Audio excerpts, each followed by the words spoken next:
Pinag-iingat ng Bureau of Immigration ang mga kababayan natin na naghahangad ng magandang kinabukasan sa pamamagitan ng fixed marriage.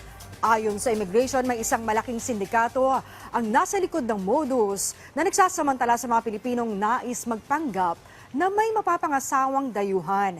Bagamat may nangyayari naman na makakapag-asawa talaga ng dayuhan, posible namang mabiktima ng human trafficking ang mga gagamitin ito sa iligal na paraan.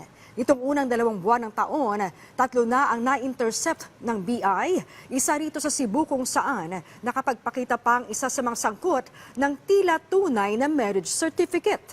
Sa huli ay nalaman ng BI na walang kasalan na naganap sa pagitan ng Filipino at Chinese national na nagpanggap na mag-asawa.